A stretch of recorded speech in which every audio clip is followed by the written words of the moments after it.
There's no cotton. It's rayon, polyester, polyethylene, paraffin wax, titanium dioxide. There's no cotton. It was a normal day in my life. I was on my period. Lauren Wasser was a model and an athlete, a perfect picture of health and beauty. But in 2012, her life took a devastating turn. I just started feeling really, really bad. Just flu-like symptoms, just like starting to feel like nauseous and my head pounding. And I immediately stripped off everything, got in my bed, and that's the last thing that I remember. The police get there, and it takes them like 30 minutes to get in my apartment. And they find me face down on my bedroom floor, and I'm like literally 10 minutes from death. They rushed me to St. John's. I had a heart attack, I had 107 fever. All my organs were failing. They just had no idea what was happening to me. They didn't get why this young 24-year-old girl in great shape is plummeting, and there's no real reason for it. Fortunately, Lauren survived and eventually recovered, but the infection left her with severe complications, forcing the amputation of her right leg and a few years later, her left leg. The cause? Toxic shock syndrome, resulting from the use of a tampon. It's clear that this size has changed. So this is like to get all of the ingredients mixed together, and then I just add in water and then mix, add in water and mix until it feels like what would happen if you cut your hand, you know? Melissa Simonson is a consumer rights advocate and considered the go-to tampon investigator on social media. These ingredient lists for these tampons are insane. Tampax Pearl actually came out in 2002, so that's only 2 years in, and you can see that the color is very different. This is wild. Okay, so why are we talking about tampons? Well, so we're originally starting out talking about it, like I said, because my human experience with it changed. They're the #1 choice of more women than any other tampon. Tampax tampons, the #1 choice. Once upon a time, tampons were simple, made from fibers like cotton or a rayon blend. But in the 1970s, manufacturers started experimenting with ultra-synthetic materials, introducing fibers like polyester and carboxymethylcellulose, promising consumers superior absorbency and long-lasting protection. By the 1980s, concerns about these synthetic materials began to surface, as cases of toxic shock syndrome linked to super absorbent tampons made national headlines. Despite these warnings, however, the industry doubled down on synthetic materials, driven internally by bottom-line cost-cutting while publicly marketing claims of convenience. And today, most tampons still rely on synthetic blends, with recent studies also finding trace amounts of chemicals and heavy metals, including arsenic, lead, mercury, nickel, copper, and iron, with much of this information hidden from consumers. Because tampons specifically are considered medical devices, they are exempt from the rule of having the exact ingredients listed out. So if they choose to list ingredients, that is their choice. And they don't have to list all ingredients. So they can say, we have cotton, we have rayon, we have polyester, and they might also have 27 other ingredients, but they don't have to tell you that.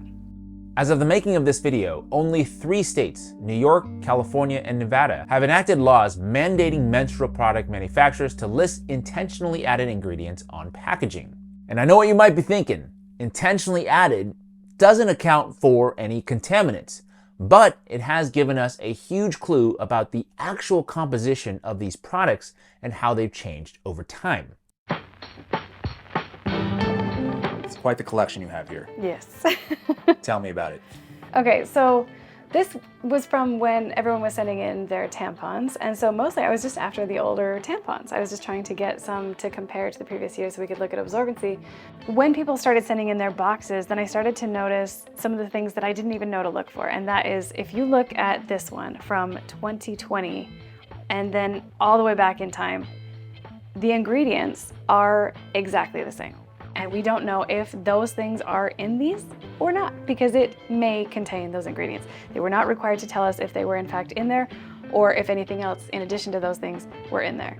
But you look at 2024, and this is post-state law changes, and you see that not only has it changed from what it used to be, but the first ingredient is not cotton, it is rayon.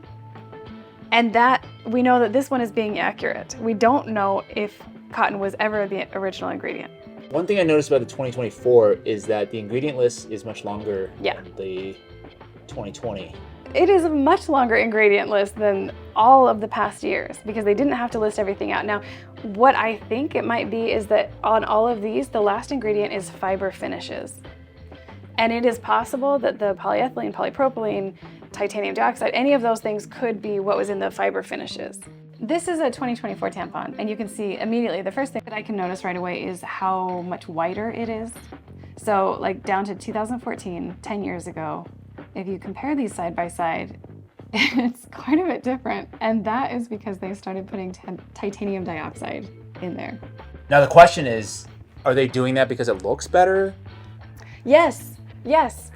And that is just infuriating to me, to have them putting something that's potentially harmful to our reproductive health and to our hormones and stuff like that, just because it looks pristine and clean and, you know, nice. Yeah, I gotta be honest, I've never looked at tampons so closely. We should take one apart, actually. Because the other thing that people don't know is like there's this film over it.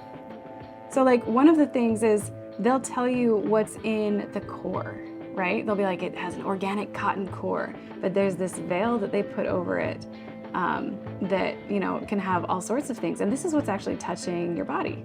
So if they don't have this is a problem that Lola ran into. They had a bunch of lawsuits because these little fluffs of cotton were coming out in women's bodies and sometimes having to be surgically removed because it didn't have a veil. And so people are like, oh, well, you can't have just strictly cotton or else you'll have that kind of problem. But actually, there are a few brands that have this and it's also made of cotton. You're saying that this becomes sort of dislodged? Yes. And you're finding like, I guess, tiny pieces of supposedly, I mean, cotton as well as other ingredients. They'll sometimes on some websites they will show like the ingredients for the veil. They'll show the ingredients for the core. They'll show the ingredients for the string, and they'll list those out separately. And that's the direction I feel like we should be going now. Is more information and more specific information. First tonight, concern over what's causing multiple toxic shock syndrome cases in West Michigan, and a warning from health officials tonight about a certain type of tampon. I couldn't understand how she got so sick, and it all happened in 36 hours. I went pale. Everyone was like, "Are you okay?" I couldn't stand up. I was on the ground, throwing up. My eyes rolled back, and I went into septic shock. The culprit? A tampon. Toxic shock syndrome, commonly referred to as TSS, is a rare but life-threatening condition most often associated with tampon use. The official narrative: change your tampon frequently and you'll reduce the risk. But prominent advocates and those in the medical field suggest that this explanation may be oversimplified and in some cases misleading. Girls always associate it with leaving it in too long, and that's the biggest misconception. They have to tell people there's a risk to using their tampons. But what they've done is they've flipped it around and put it onto the consumer. Like, you need to be more in charge of the timeline. But beyond just toxic shock syndrome, all of these chemical groups have been shown to disrupt the body's endocrine system, which regulates sexual development, metabolism, blood sugar, mood, sleep, and more. Dr. Shruti Mahalingaya, an assistant professor at Harvard's T.H. Chan School of Public Health, has called for stricter FDA oversight of menstrual products, citing the potential health risks associated with these synthetic materials and chemicals they contain. Another recent study, this one from the University of California, Berkeley, found toxic metals, including lead and arsenic, in multiple tampon brands, raising serious concerns about the risk to female reproductive health and fetal development. That's not ideal. Doctors sounding the alarm, obviously, clearly a need for more research. But what about the options available to consumers right now? All right, so we're doing a little shopping session here to figure out what the best tampon is. Yes. Yeah, we're going to check it out and see what we have access to at just any old CVS. All right. I mean, it seems like we have a lot of choice here. It seems like we have a lot of choices. But actually, a lot of these are owned by the same companies. So, I mean, if you just look at Tampax, how much of that does that take away? Like, all of these are just Tampax. You want to look at this? Let's just look for a moment. Peruse the ingredients of this pure cotton ingredients. cotton, polypropylene, polyester, glycerin, paraffin, titanium How dioxide. could it be 100% cotton That's if what there's I, other yeah. things in it? Remember how I was saying 100% cotton is not 100% cotton? It says it contains organic cotton, but then it also contains many other things Correct. as well. L, if you're trying to look for like, you know, organic or something like that, this is owned by the same people that own Tampax. It's P&G. Tricky. Yes. Like this looks like a, founder-owned L. Yeah. It's like People are very tricked by this. Yeah. Like the different packaging, they did a really good job with all their focus groups to make sure that felt organic to people. They did a great job. This U by Kotex, you click. I feel like people feel like they're a Kotex girl. You know what I mean? Like I feel like the marketing has been successful in that people kind of. Is that a thing where women identify with a certain brand? I'm a Tampax girly. Yeah, if you look at, this one has pretty. Oh wow. There's no cotton. There's no cotton. That makes me a little sad. I can't believe that. But it looks like they're working on ending period poverty. It's great. It's very kind of them. Yes. Cora is not megacorp, is it? It's not. It's not. Tampon and string are organic cotton, and it has a BPA-free plastic applicator. So these are okay. If this is your only option, this is fine. Organic. This looks really good. So it's organic cotton, inside and out, and nothing else it looks like. Composition is tampon, 100% organic cotton fibers. The cord is organic cotton cord. The applicator is nearly 90% plant origin. This actually looks really good. Does not contain chlorine, rayon, dyes or colors, perfumes or chemicals. It's really good. So Rael owns itself, so they can be a good option. So they have organic cotton core and cover. Remember how we were talking about the veil? The core and cover are both organic cotton. And this organic 100 is another thing to look out for, because organic 100 means something different. Sometimes they'll use a different one here that means at least 5% of it has to be organic. This means over 99% has to be organic. So that's a big deal. Yeah, it's crazy, like in a shelf space that's pretty massive shelf space. Yeah. There's probably only a handful of companies and maybe 2 or 3 good options. Right. So don't be deceived. The women's hygiene wall at your local pharmacy might look expansive, but if we break things down, apart from 3 brands, Cora, Rael, and Organic, every single option is owned by a giant mega corporation. In this case, Procter & Gamble, Edgewell, or Kimberly-Clark.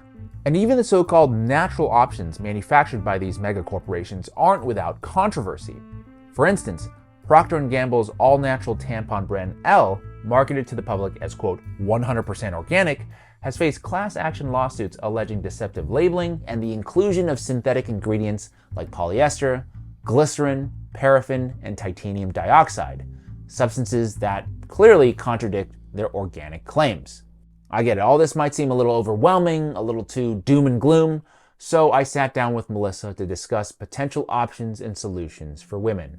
People want recommendations from me all the time about what brand I choose, and I will say, hands down, if it's founder owned, I would trust it more than if it's a large corporation. But I want to say very clearly, I do not use tampons anymore. Just the nature of even entering into your body is probably risky. It is. I believe it is. And I don't judge anyone or make any assumptions about anyone else's choices. And that's why I still review other tampons, because I want people to have choices based on what they decide to do. But I don't think tampons are good for women. What I would recommend most strongly is not something that a lot of people are going to be willing to try, but it's actually reusable cloth pads. This is the thing. So if we're talking about sustainability, if we're talking about low cost, if we're talking about safe, it's reusable cloth pads. So while much more research is certainly needed, one thing is clear.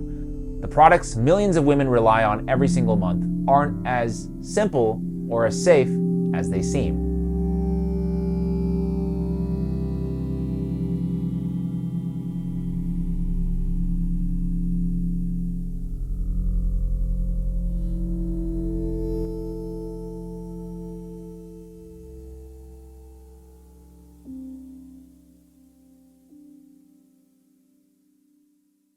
That is it for me this week. I hope you found this video helpful. It was a topic I certainly didn't know too much about before getting into it and going down this rabbit hole.